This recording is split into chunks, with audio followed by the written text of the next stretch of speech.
Shalom.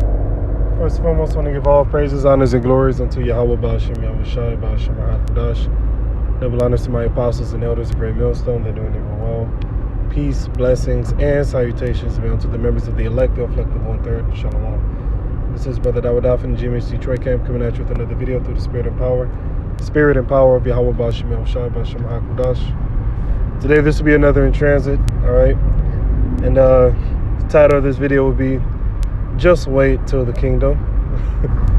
And not all rights is out, this video will be edifying. Now, the link to this video is going to be posted within the description box below, so you can get all the information as to what this video is about. All right, you get the context of the video.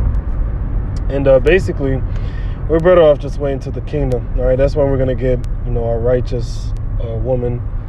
That's when we're going to get our kids back in righteousness. That's when the whole earth will be at rest. All right, but as is written in the book of Micah 2:10, arise ye and depart, for this is not your rest. All right, America is not our rest. All right, and a great example of whom isn't our rest is our so-called women. All right, because they don't bring us any type of rest on this side. In fact, they bring us much distress. All right, she's supposed to be our pillar of rest. Instead, she's our pillar of distress. All right, so we're better off just honestly waiting until the kingdom. That's when we get our woman back. Otherwise you're gonna have to deal with, these brute beasts, as you see on the screen, as you heard if you watched the video in the description box. All right, you ain't gonna find no righteous woman. You're not gonna find your Rachel, your Sarah, your Rebecca. You're not gonna find that. What you're gonna find is nothing but whores. All right, and yeah, that's pretty much it. That's all that you're going to find. Whores and rebelliousness. But hey, in the kingdom, all that's going to be fixed. All right, all that's going to be fixed, and everything's going to be restored back to righteousness.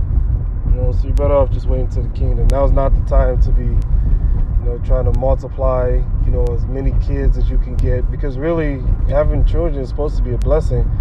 On this side is more of a curse, because the more kids you have, the more children you have, rather, the more and more, all right, money that you're going to be giving up in order to try to take care of them.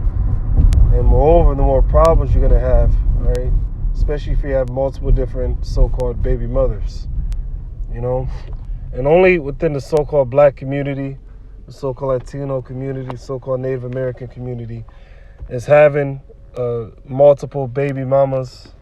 All right, they made it a culture. Having baby mothers, they've made it a culture. It's like a staple. It's the average thing that the majority of our people are doing. And this problem is only going to be fixed when the Lord comes back. All right, the Lord said that in pursuance of Deuteronomy, the 28th chapter, that the woman that is tender and delicate, which will not adventure to set the sole of her foot upon the ground, for comeliness and delicateness, her eyes shall be evil towards her husband and toward her children. Roughly paraphrasing the scripture. So this is playing out in this day and age. But guess what? When the Lord comes back, all that's going to be fixed. All right, the Lord's going to give us, all right, a righteous earth, a righteous rulership, and He's going to reset the mind of the so-called black woman, the so-called Native American woman, and the so-called Latino woman. He's going to reset them. Because that's the only thing that's left. For the Lord to hit that reset button, then they're going to be good.